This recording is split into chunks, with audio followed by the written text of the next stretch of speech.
Smith Salami, მეგობრებო. დღეს იწყება პირველი ეპიზოდი top 20 საუკეთესო პადელის პროფესიონალების განხილვისა.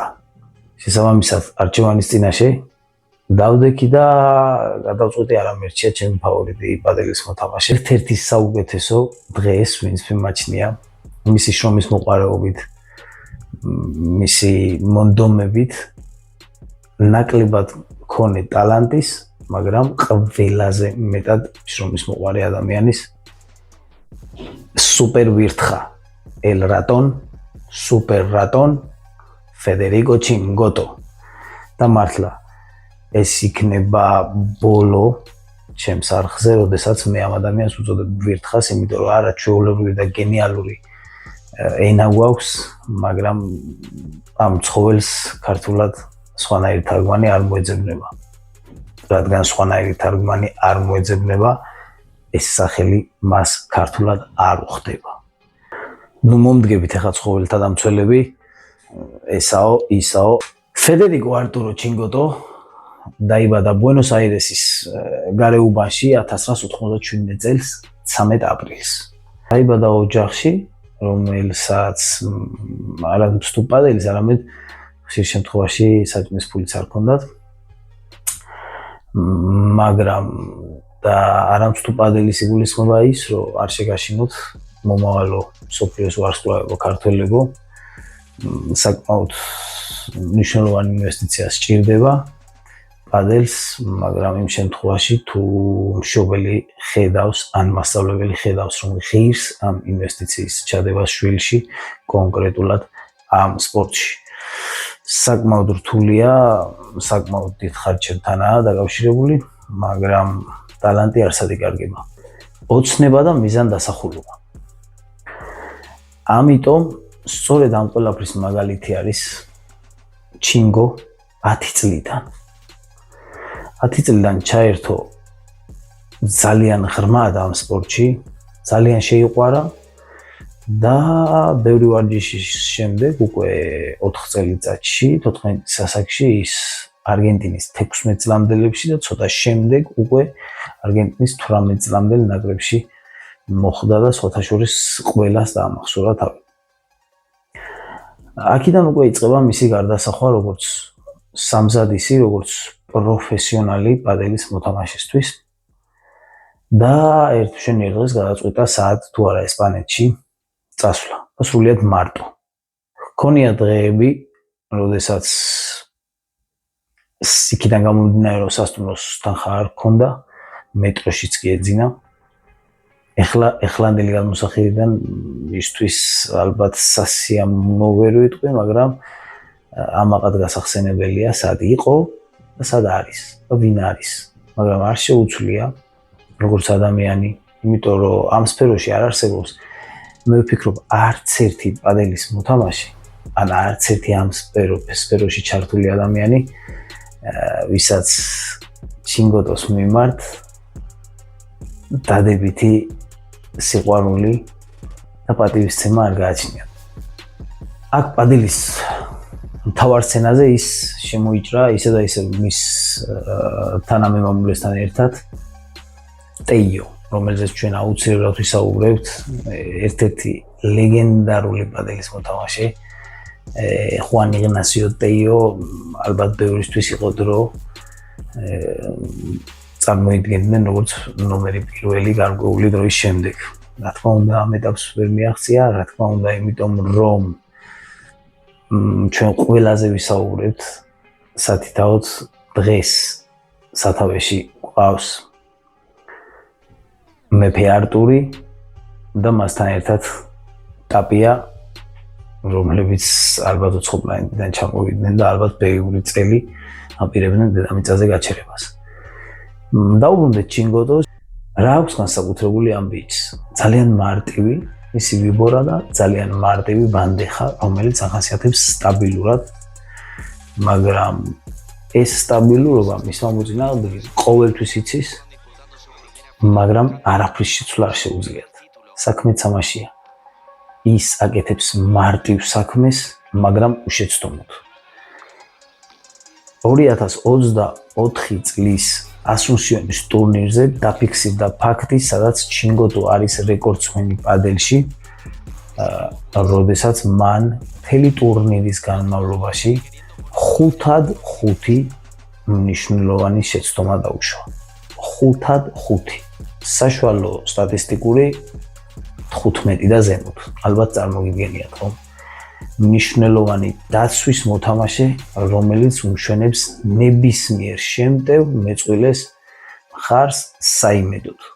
ის არ დგამს შოუს, ის შედის კორტზე და ივიწყებს ყველაფერს. სხვათა შორის მისი ფრაზაა მე მეშინოდა და ხშირად მეშინოდა. მაგრამ სწორედ ამან მომცა ძალა მოსულიყავი იქამდე, სადაც ეხლა ვარ. 7 წლიანი თავდადებული ბრძოლის შემდეგ ეს წვილი დარჩენ მეგობრებად, მაგრამ როგორც წვილი დაიშალა. და შეუერთდა გამოიცანისთვის ჩინგო პაკიტო ნავარო. ალბათ მთელი ესპანეთისთვის უსაყვარლესი და არა მხოლოდ ესპანეთისთვის, ეს არის შოუმენი, ეს არის რონალდინიო პადელში. შოუმენი, რომელიც ყველას უყვარს. ულამაზესი ქულების შემდეგ მისი გიტარაზე დაკვრა, რა თქმა უნდა, გამიხილავთ, რა თქმა უნდა, გვექნება ეპიზოდი მასზეც, მაგრამ დაუბრუნდეთ ჩინგოტოს. და ყველასთვის მოულოდნელად 2023 წელს ბარსელონა მასტერ ფაინალ 2023-ის გამარჯვებული ხდება გამოიცანით ვინ? პაკიტო ნავარო და ფედერიკო ჩინგოტო. ეს იყო ნამდვილად არა პაკიტოს გამო, არამედ ჩინგოტოს გამო ნამდვილად მოულოდნელი შოკი პადელის სამყაროსთვის. 2023 წელი სრულად ჩაატარა პაკიტო ნავაროსთან ერთად. ამის შემდეგ რაიმე მნიშვნელოვანი გამარჯვებას აღარ მოუწევიათ, მაგრამ 2024 წელს უფრო ცუდი პერიოდი ელოდა ჩინგოს, იმიტომ რომ შეუერთდა მომო გონსალეს. ისიც რა თქმა უნდა ერთ-ერთი არაჩვეულებრივი მოთამაშე. რა თქმა უნდა ისიც მოხდება ჩვენს ეპიზოდებში, იმიტომ რომ top 20-შია. top 4 საუკეთესო წყვილის დონესაც კი ვერ მივახლოვთ. მაგრამ სად იწყება აღზევება? სად იწყება ჩინგოს ერა, როდესაც ხუან ლებრონსა და ალე გალანს შორის დაძაბული სიტუაციის შემდეგ ალე გალანმა მყარად გადაწყვიტა მეწყვილის ძებნა, შესაბამისად არც ისე წარმატებული მომოსთან ერთად განშორების სურვილით შეპყრობილი ჩინგოტო მოულოდნელად აღმოჩნდა ერთ-ერთ საუკეთესო თავდამსხმელთან კლანჭებში არა, უფრო მკლავებში, იმიტომ რომ დღესაც ნებისმიერი ქულის შემდეგ მივხვდებით თუ რამდენად დიდი პატივისცემა გააჩნიათ ერთმანეთის მიმართ. ესე იგი, 2024 წლის მარტიდან დღემდე ალეხანდრო გალანი და ჩინგოტო ფედერიკო შეიქმნა როგორც გუნდი ჩინგალან და აქედან იწყება მისი საუკეთესო პერიოდი. ეს წვილი აღზევდა იქ, სადაც ალბათ ჩინგოტო დიდი ხნის განმავლობაში ოცნებობდა, მაგრამ ვერ წარმოიდგენდა. მესამე, მეოთხე ადგილი. პირველი, მეორე მოგეხსენებათ, საკმაოდ დიდი ქულებით წინ არიან გაჭრილნი მეფე არტური და მოცარტიანი ტაპია. საერთო ჯამში 2024-ის დასაწყისიდან დღემდე 9 წამყვანი ტიტული მოიგეს ბიჭებმა და ალბათ გააგრძელებენ კიდევაც. ჩემი პირადი ვარაუდი არის, რომ ეს ოთხეული იქნება დაუშლელი ფინალი ძირითად შემთხვევებში P1-ზე, ძირითად შემთხვევებში P2-ზეც, რა თქმა უნდა. ცოტა არ იყოს მომაბეზრებელია ფინალში 4 ერთი და იგივე სახის ყოველთვის ყურება, მაგრამ აჩვენეთ თქვენი საუკეთესო ვერსია და მოხვდით ოთხეულში. დანარჩენ 16 გულისხმობ, რა თქმა უნდა. მე სულ ვისურვებდი უყურებდე პაკიტოს შოუს პადელის კორტზე, მით უმეტეს არაერთხელ ვიყავი ლაივზე, არაერთხელ ვუყურე პირისპირ, გაცილებით დიდი ენერგია, გაცილებით დიდი შოუა და გაცილებით უფრო გიყვარდება პადელი. მე არ ვამბობ გამოკვეთილად, რომ ჩვენს გვერდზე ვისაუბრებთ მხოლოდ top 20 მამაკაცი, არამედ ჩვენ არაჩვეულებრივი გოგონებიც ყავს პადელის მოთამაშეები და რა თქმა უნდა განვიხილავთ მათაც. მაგრამ ჯერჯერობით ის ენერგეტიკა რაც მოაქვს მამაკაცების პადელს, სწორედ ეს ენერგეტიკა მინდა გამოგცეთ თქვენ. გამოიწერეთ ჩემი არხი და ადევნეთ თვალით ჩინგოტოს და სხვებს, შეიყვარეთ პადელი და ისიამოვნებთ. ეხლა ბონუს თემა.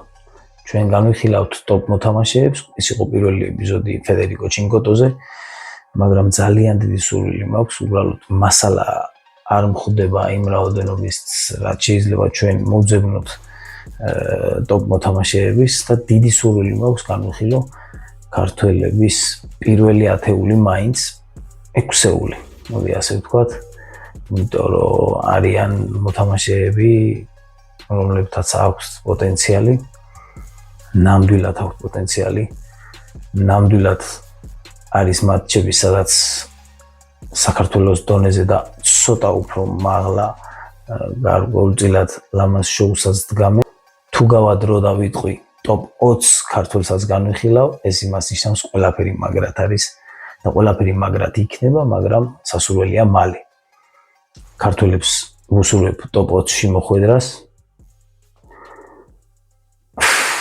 ეს ურთულესი რამ არის, მაგრამ ჩემი გვერდის top 20-ში მოხვედრაც იმას ნიშნავს, იმ 6 მოთამაშეის, რომელიც ჩემთვის გამოირჩევიან ქართველებში, რასაც ვადევნებ თვალს ტურნირებზე, YouTube-ში, top 20-ში ეს იმას ნიშნავს, რომ ამ 6-ეულს ყავს ღირსეული არა ადამიანი, არამედ სპორტულად გულისხმობ, რა თქმა უნდა, ღირსეული მოწინააღმდეგე. ყველას წარმატებებს გისურვებთ, top 100, top 1000, რაც მეტი ბავშვი დაიწყებს დღეს, მით მეტი პროფესიონალი გვეყოლება ხვალ. მოიწონეთ და გამოიწერეთ. დროებით.